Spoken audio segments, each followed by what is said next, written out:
The first thing that hit me was how sharp the hospital bed felt against my back.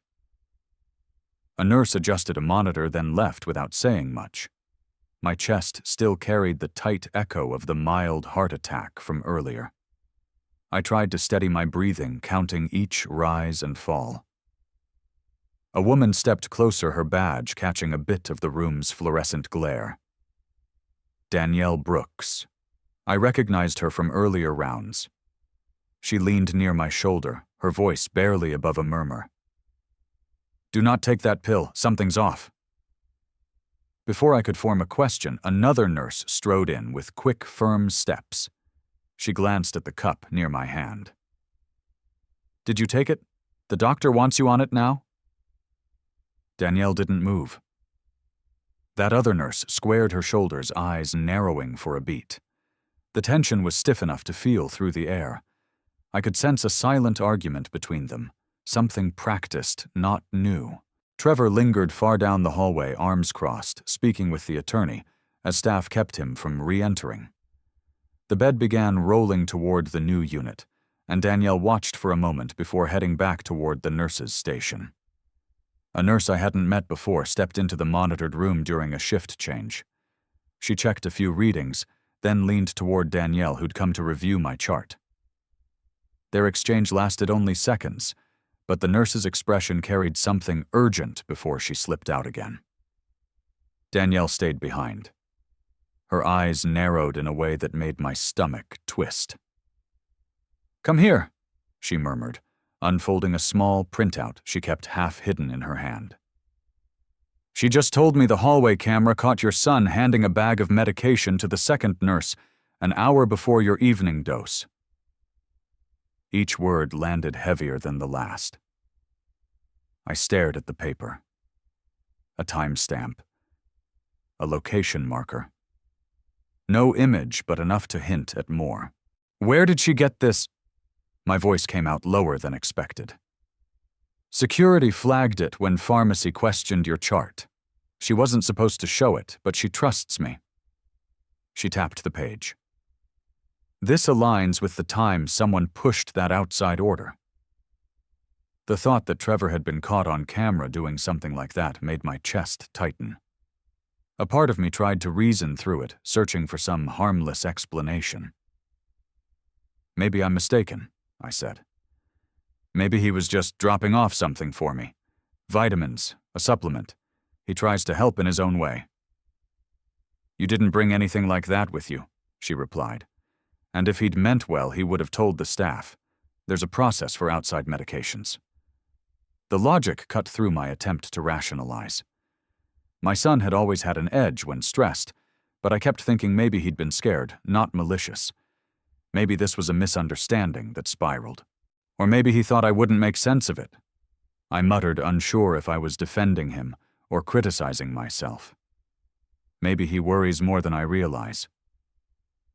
Danielle didn't respond right away. She studied the medication cup on the tray, then picked up the small bottle left from earlier. "This doesn't have a hospital barcode. Every drug here gets scanned. No exceptions.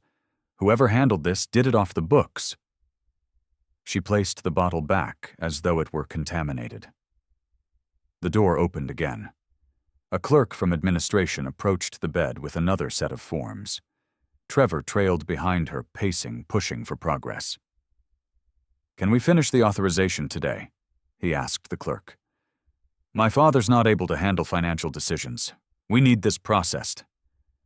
His voice grated with impatience. He didn't look at me, only at the papers. The clerk hesitated. "We're awaiting pharmacy verification. Until then—" "You don't need pharmacy for this," he snapped. "This is about his accounts. He's not stable enough to manage them." Danielle stepped forward. "We're not moving anything until we resolve the medication issue. That's hospital policy." Trevor shot her a look that could cut steel. "Why are you interfering? You're a nurse, not his guardian. He needs someone who can actually make decisions." His words echoed in my head long after he turned away. Years of staying silent around him came rushing back, every minor conflict avoided, every conversation softened, just to keep peace. Maybe I'd taught him unintentionally that my boundaries could be ignored. The clerk backed toward the doorway, ready to leave the room, until things calmed. Trevor stayed where he stood, shoulders tight, tapping the frame with irritation. A different problem arrived before anyone could regroup. The second nurse, the one who'd tried to give me the pill earlier, walked in with a clipboard. Her posture held none of the forced courtesy from before. "Mr. Halpern," she said, "I need to confirm that you took the scheduled dose. Open your mouth." Danielle positioned herself between us. "He took the medication. There's no need for a check." The nurse's tone sharpened. "Then he can open his mouth." Her stare carried a mix of anger and something else. Fear, maybe, or desperation. It made me hesitate. Danielle met my eyes for a brief moment. Something unspoken passed between us. A choice. A warning. "Hold on," she told the other nurse. "The dose needs verification from pharmacy. You can't force this." The second nurse ignored her, stepping closer. "Sir, I need to see for myself." My fingers tightened beneath the blanket, pressing the original pill deeper into my palm. The substitute Danielle had slipped to me during an earlier check sat ready near the cup of water. She gave the faintest nod. I lifted the substitute pill to my mouth, while keeping my hand angled to shield the motion. Danielle moved just enough to block the second nurse's direct view. The nurse leaned in anyway, demanding proof. "Open wider." She peered for a moment before pulling back, not fully convinced but forced to accept what she saw. Her jaw clenched as she turned toward the door. "I'll report this," she muttered. "Both of you." Trevor watched the whole exchange with a mix of suspicion and annoyance, then left to chase down another staff member in hopes of pushing the paperwork forward. The room felt strangely still once they were gone. Danielle checked the doorway, then reached into her pocket, producing a tiny plastic bag. "Put the real pill in here," she whispered. "Don't let anyone know you kept it. If things are what they seem, you'll need proof of what they tried to give you." She held the bag, steady, waiting. My hand opened slowly, the pill resting in the center of my palm. She guided it into the bag, sealed it, and tucked it into the pillowcase near my shoulder. "I'll keep digging," she said. "This isn't over." The night staff moved with a different urgency as word spread through the unit. A transport aide rolled my bed toward an observation room, while Danielle walked beside us, answering short questions from a supervisor who kept jotting notes. They turned down another hallway, and voices rose from a conference room ahead. A meeting had started. Someone mentioned medication breach, another mentioned policy violation. Danielle was asked to step in. The aide parked my bed near the doorway while she joined the group. Raised voices leaked through as the discussion sharpened. The second nurse sounded furious. "I followed what I was told," she said. "Someone higher up approved that order. I didn't make anything up." A manager replied, "Your badge triggered the override code. Until we determine who requested what, you're suspended." She snapped back. "You can't pin this on me. He said it needed to be done fast." The "he" hung in the air. Nobody inside the room said Trevor's name, but the implication pressed on me. The aide shifted, unsure whether to wait or leave. The room went silent a moment later, as the door shut fully. Trevor walked past the corridor intersection. Just then, phone pressed to his ear. His voice carried enough to hear pieces. "We're running out of time," he muttered. "They're dragging their feet. If this doesn't happen tonight, everything falls apart." He moved farther down the hall, pacing in tight circles. "I don't care what you need to file, just fix it." The aide avoided looking at him. Danielle emerged from the meeting a few minutes later, rubbing her forehead. She glanced at Trevor, then approached my bed. "They're investigating the order now," she said. "The nurse is suspended pending review." Her voice stayed controlled, but tension sat deep in it. "I need to talk to someone who's actually from law enforcement," I said. "Not another administrator." She nodded. "There's an MPD investigator stationed here overnight. I'll request him." The aide wheeled me onward, delivering me to a room where a monitoring screen tracked my vitals. Danielle sent a message to the investigator and left briefly to handle her shift duties. A man in a dark jacket with a badge clipped at the pocket arrived soon after. He introduced himself as Detective Larson, pulled a chair close, and began with straightforward questions.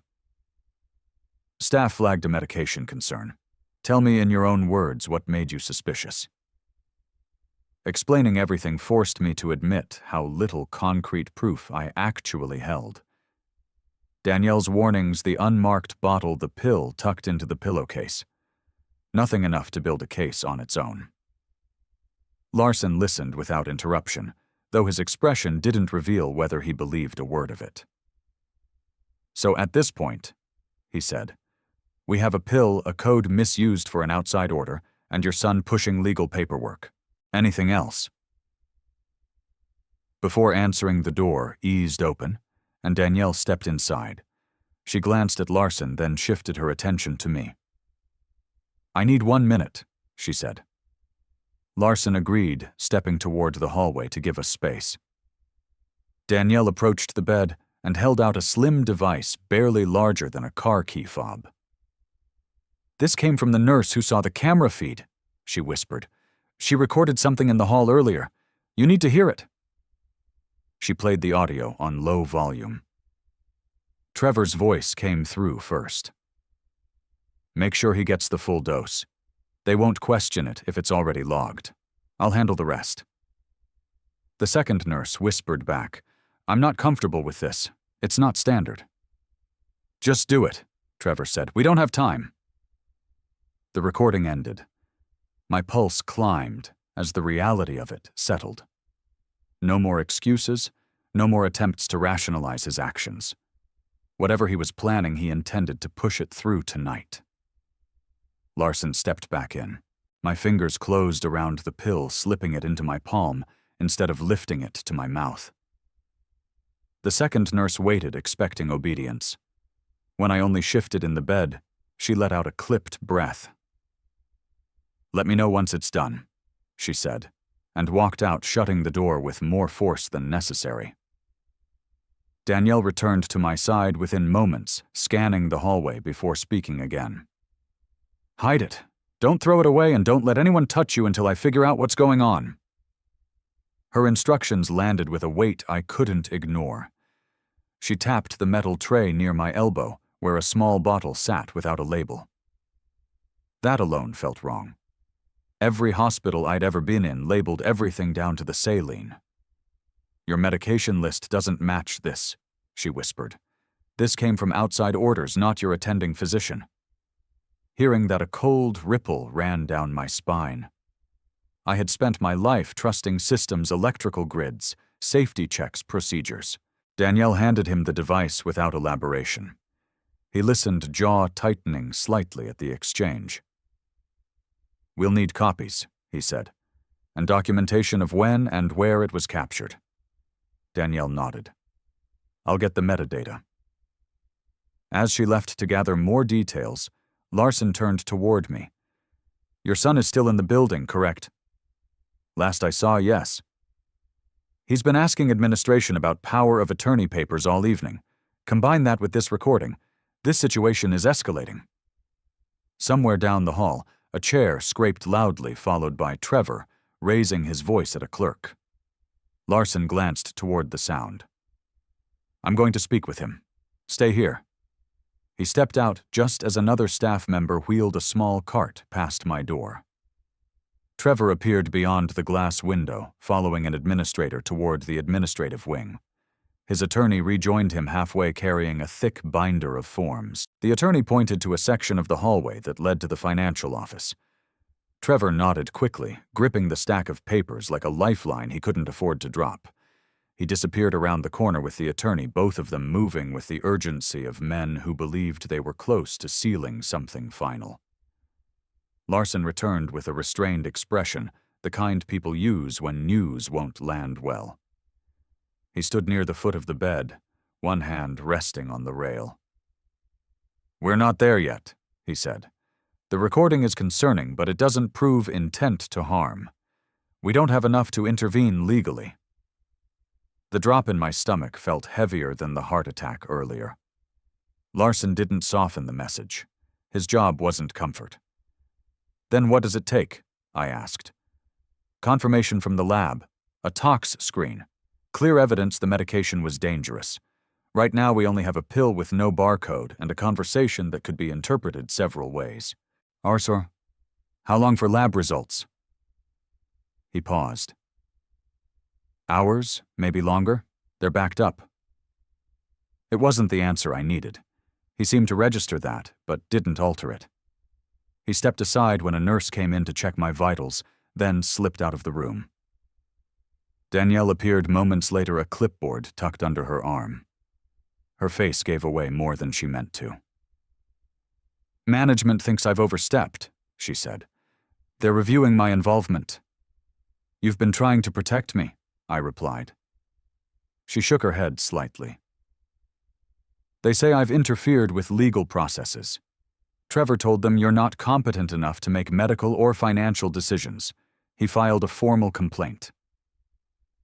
The pieces kept aligning in ugly ways. Trevor pushing for power of attorney.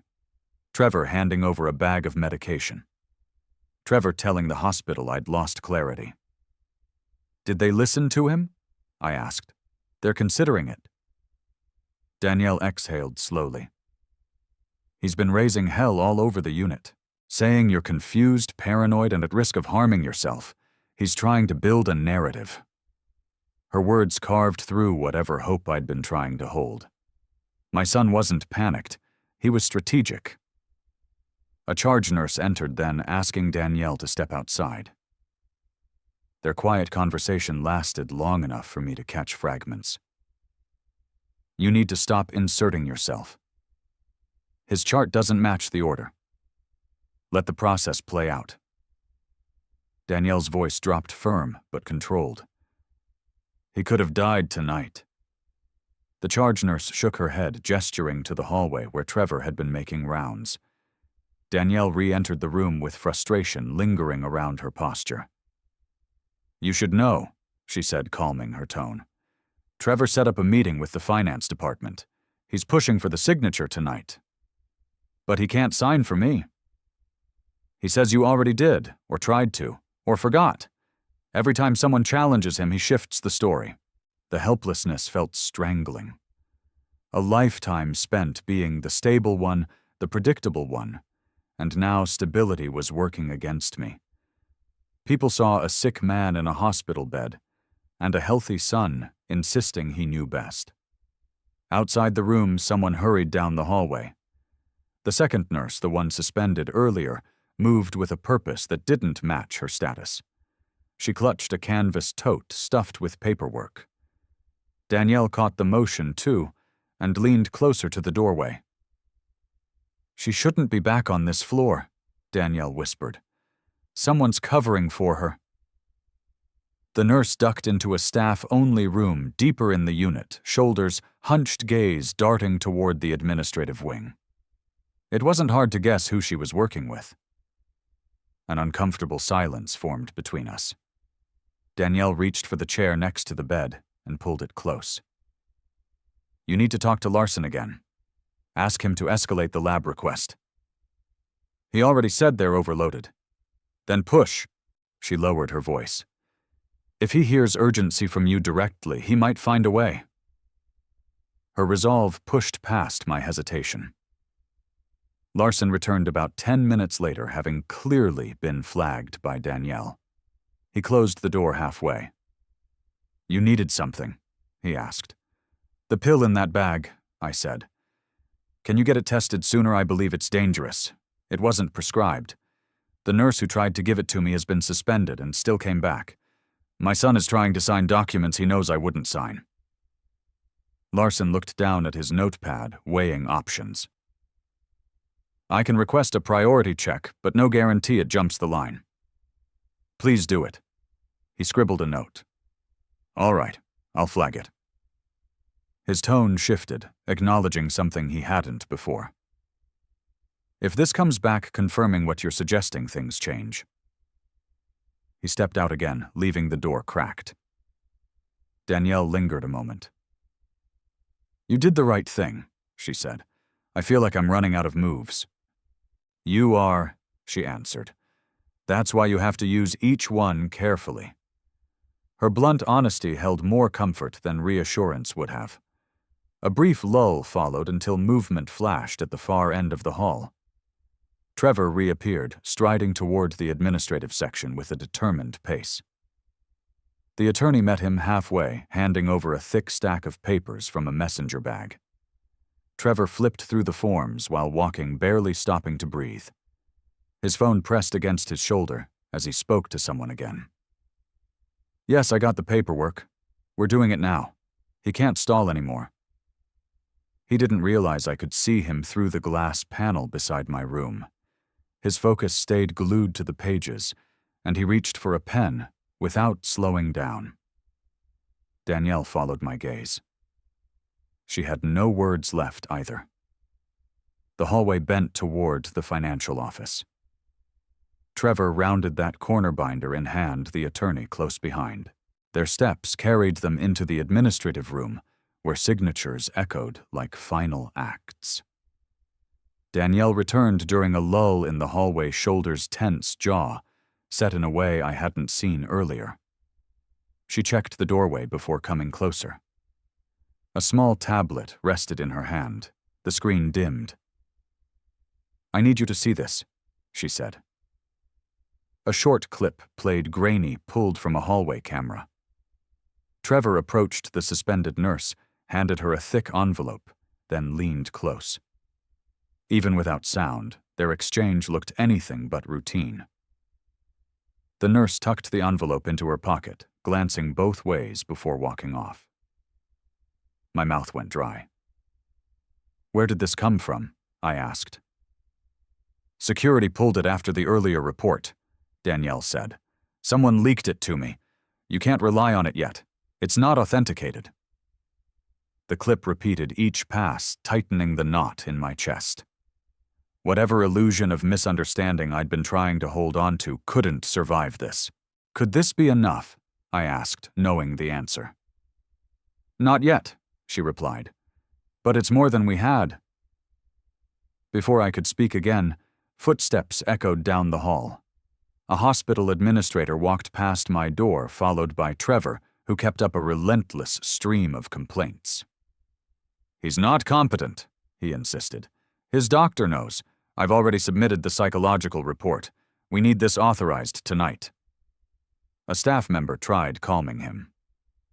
Sir, we can't override protocol. This is why we came prepared, he snapped. The report from Dr. Kennison is valid. He's been treating my father. You can confirm that. The name caught me off guard. Kennison hadn't seen me in years. I doubted Trevor even knew how to reach him. Danielle whispered, He submitted a mental evaluation. If it's accepted, you lose decision-making power. Before I could respond, Larson entered the room. Danielle handed him the tablet silently. He reviewed the footage, pausing on the envelope exchange. This changes things, he said. It doesn't prove the medication was harmful, but it raises questions about the nurse's involvement. He stepped into the hall and made a call. I heard pieces, independent review, potential tampering, escalate pharmacy hold. Danielle stood near the foot of the bed, arms folded. Trevor's voice carried again as he pushed the next accusation. He tried to hurt himself once, Trevor said loudly. I think he's declining. He should be evaluated for self-harm risk. A nurse replied, That's a serious claim. It's true, Trevor insisted. Ask him, he won't deny it. The brazenness of it stunned me. He'd twisted an old moment of grief years after Linda died into something weaponized. Staff exchanged uneasy looks. Larson ended his call and returned. "They're ordering a temporary observational hold," he said. "Your son claims you're unsafe. Until the report is reviewed, you lose certain rights." I felt the shift immediately. Everything followed a chain of responsibility. Hospitals should have been the same. Yet the bottle in front of me didn't belong to any protocol I knew. Danielle kept watching the door as if someone might appear at any moment. "Don't say yes to anything until I'm back," she added. My thumb pressed against the pill, checking its shape. A small oval. Nothing distinctive. That alone made me uneasy. She took 2 steps back, paused, and studied me, as though weighing what else to reveal, then reached up and pulled the curtain along its track. "You need to stay alert if you want to make it through tonight." The words hit harder than the heart attack had. A resident pushed through the door not long after Danielle slipped out. He carried a tablet and a stack of forms already clipped together. His tone had that rehearsed calm young doctors use when they expect agreement. "Mr. Halpern, I need to confirm a few things with you. A transport tech arrived with a wheelchair." "Hospital protocol requires we move you to a supervised room," he said. "Only temporary." His tone stayed professional, but the implication was clear. I no longer controlled my own care. Trevor watched from the doorway, arms crossed, satisfied. Danielle stepped forward. "He's stable," she argued. "There's no basis for this." The supervisor shut her down. "Your involvement is already under review, Danielle. Step back." The transport tech wheeled me away. Each turn through the hall felt like losing ground, while Trevor gained more. The supervised room held nothing but a bed, a small desk, and a single chair. A nurse logged my transfer while Larson joined her scanning the chart. "I'm trying," he said, lowering his voice, "but without lab confirmation, my hands are tied." "Then get the pill tested faster," I said. "I escalated it. That's all I can do." Danielle slipped in once the staff stepped out, carrying a disposable phone, still in its packaging. "Take this," she said, placing it on the mattress. "They're restricting your calls. Use this to reach the investigation unit directly. Don't dial from the hospital line." My hands shook as I unwrapped the plastic. She spoke softly. "I don't know how far they'll let Trevor push this. You need another channel." A knock at the door forced her to straighten. She gave a single nod before leaving. The room suddenly felt smaller, not due to walls, but the control someone else now held over my life.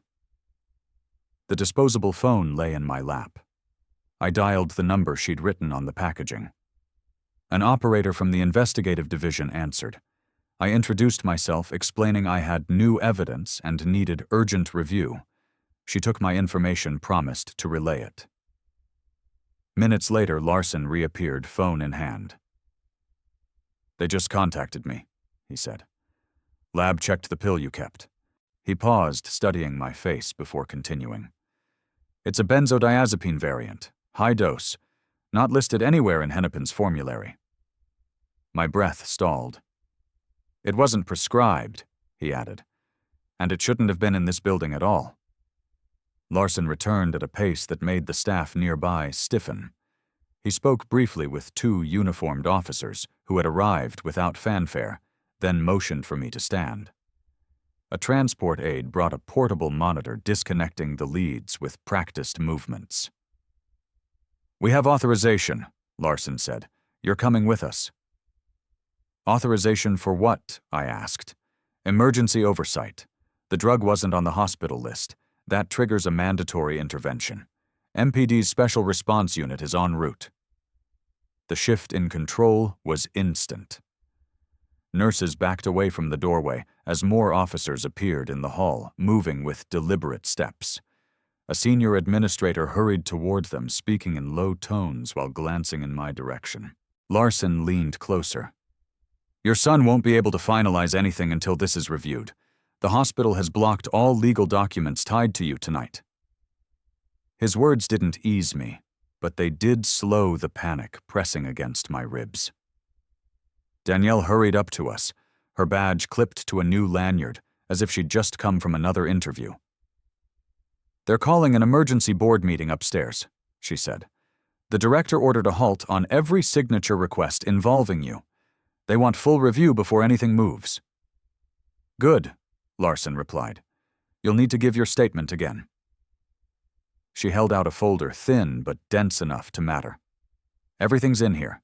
The clip, the medication list, the audio file from earlier. They need it all." A hospital attorney approached, demanding the folder. Danielle shook her head. "This goes to MPD first. It involves criminal conduct." The attorney looked ready to argue, but two officers stepped beside Danielle, leaving him no path forward. He retreated. Another nurse approached and whispered to Danielle. HR moved her to the isolation office. She meant the suspended nurse. "They're questioning her right now." Word must have spread quickly, because a few minutes later, an HR supervisor emerged from a side hallway, guiding the suspended nurse toward a small conference room. Her face had drained of the earlier defiance. She clutched her ID badge as though debating whether to hand it over. A door shut, and muffled voices spilled into the corridor. The conversation escalated, then cut off abruptly. The supervisor came back out pale and tight-lipped. "She named him," he told Larson. "She said Trevor instructed her." The name landed like a blow that everyone expected but nobody wanted confirmed. Larson's jaw tightened. "We move now," he signaled the officers, and they formed around me, guiding the group down the hall. Danielle kept up, though she stayed just behind them, letting the police carry authority.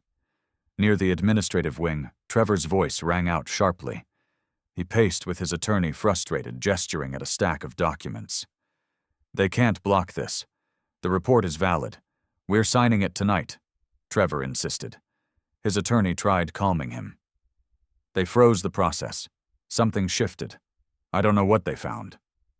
"Then unfreeze it," Trevor demanded. "I didn't come this far for nothing." The attorney lowered his voice. "You need to slow down." "I can't slow down. If he starts talking," he stopped mid-sentence when he saw the officers turning the corner with me in the group. His whole posture shifted. Something between confusion and calculation crossed his face. Larson addressed him bluntly. "Trevor Halpern, step away from the documents." Trevor held his ground. "This is a family matter. You don't have authority here." "The hospital found unauthorized medication in your father's possession," Larson said. "A high-dose benzodiazepine not stocked by this facility. You were recorded giving an envelope to the suspended nurse, and you filed a false mental health report." Trevor's jaw clenched. "None of that proves anything."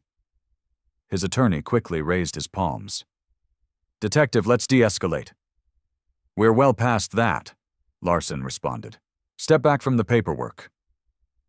The officers fanned out, blocking the administrative counter. A hospital director emerged from a rear office, glancing at Trevor with a cold, disappointed stare.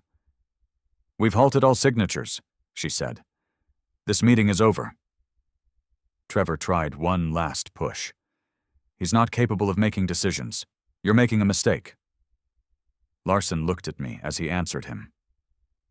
"He's capable enough to be a witness tonight." An officer guided me forward. They asked me to stand near the administrative workstation, where the signatures were supposed to occur.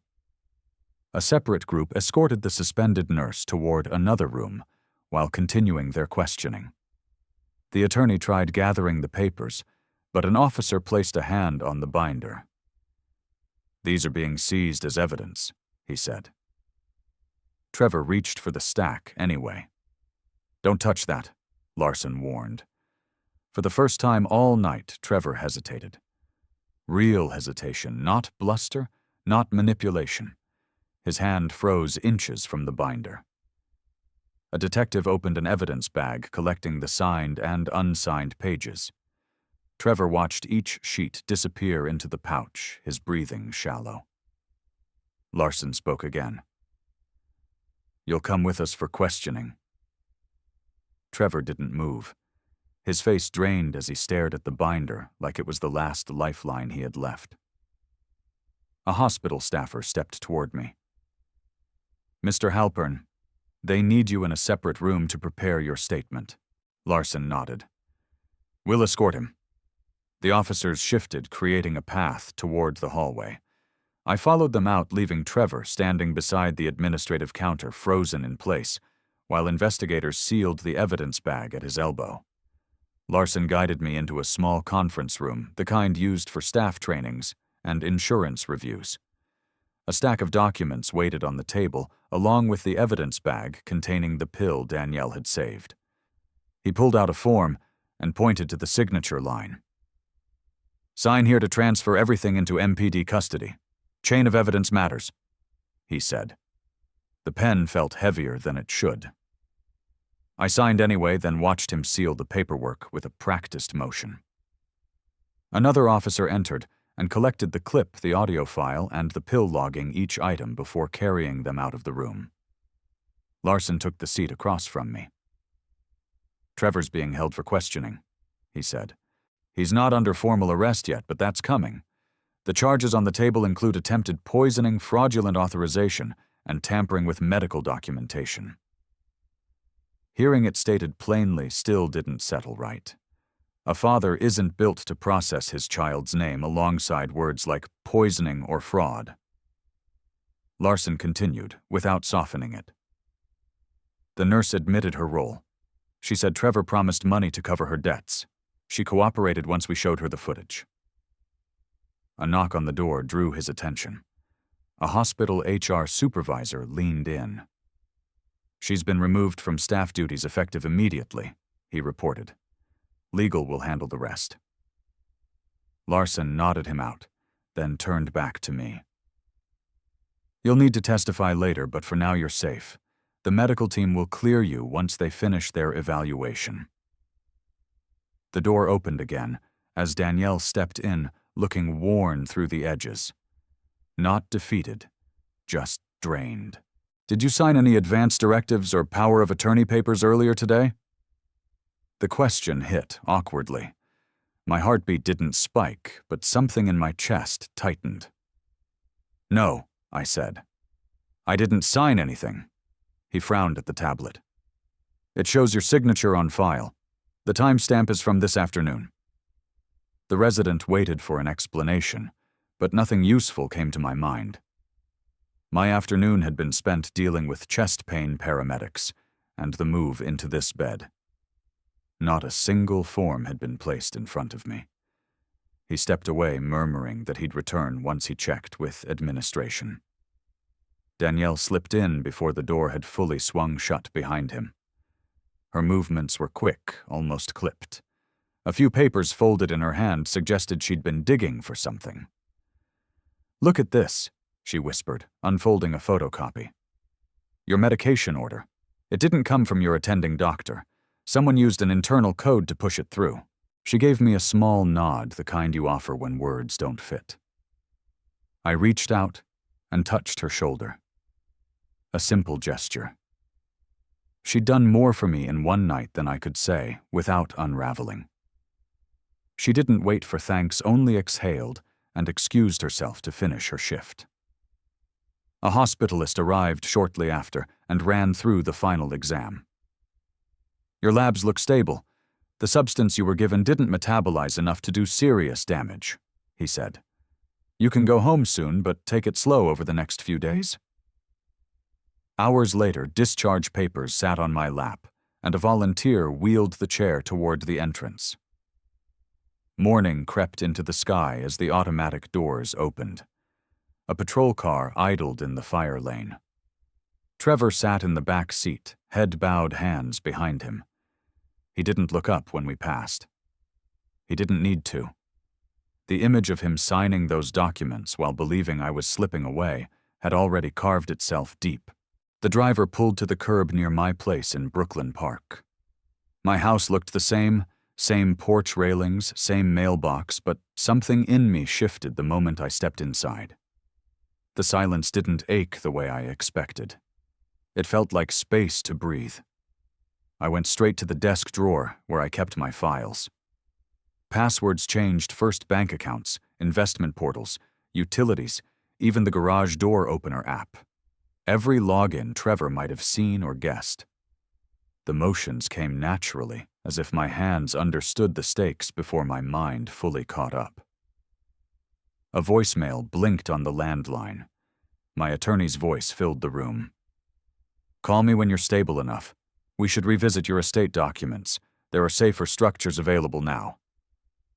I returned the call immediately. He answered on the second ring. "We need to restructure everything," he said. "A protective trust will keep your assets from being touched without a court order. After recent events, that's the best route." "I agree," I said. "How soon can we do it?" "Today." By the time afternoon arrived, I sat in his office in downtown Minneapolis with a fresh folder in front of me. The windows overlooked traffic on Hennepin Avenue, people moving through their lives with no idea what had nearly unfolded in mine. My attorney pointed to the final page. "This assigns your estate to a managed trust. You remain the primary decision-maker. Any changes require your direct approval and 2 independent witnesses. It eliminates loopholes someone could exploit." I read the section twice, not because I doubted him, but because I wanted to understand exactly what I was protecting. After a long breath, I signed. The pen glided across the page, smooth and definite. He gathered the documents. "I'll file these today. You're covered." We shook hands before I stepped out into the afternoon. People passed by carrying coffee cups and briefcases, heading somewhere with purpose. No one looked at me twice, which felt oddly comforting. At the corner, a bus hissed to a stop. I waited for the light to change hands in my pockets, mind finally settling after hours of unrelenting motion. Trevor's arraignment would come soon enough. I wouldn't ask for leniency. I wouldn't ask for severity either. The court would decide, and I'd let it. Across the street, a man adjusted a newspaper stand, and a couple argued softly near the crosswalk. Life continued steady, unaffected. I turned toward the parking garage where my car waited. Steps, slow, not rushed. The papers tucked in my coat rustled as I walked the trust, now officially mine, sealed against the kind of betrayal I never thought I'd face. The elevator doors opened, and I stepped in, reaching for the button without looking back. The page showed a barcode and a short list that didn't match my chart earlier. Nothing about it looked standard. Danielle kept her voice steady, but stress edged each word. "This kind of code is usually restricted to senior staff. Whoever placed it knew how to bypass a review." She tucked the papers back into her pocket as footsteps approached. Her expression changed, not fearful, but measured as if she'd prepared for someone specific. Trevor walked in with a man wearing a suit that didn't quite match his personality. The man gave a polite nod to the staff near the hallway, then positioned himself beside my son. "Dad, we need to go over some paperwork," Trevor said. "The nurses said you were confused when they tried earlier. This is my attorney. We just want to help." He barely looked at me while talking. His eyes bounced from clipboard to clock to the doorway, as if time worked against him. The attorney gave a warm smile, practiced and distant. "This is routine," the attorney added. "Your son is trying to prevent any delays with your care." No one addressed Danielle. She stayed near the foot of the bed, arms folded, watching Trevor instead of the man beside him. A nurse from the station entered with a wheeled cart full of forms. Trevor motioned impatiently for her to hurry.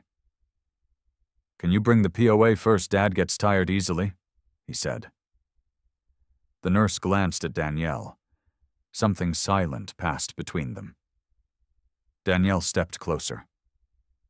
"There's a medication discrepancy in his record," she said, "until we resolve that no additional paperwork should be signed. Hospital policy requires a temporary hold." Trevor stiffened.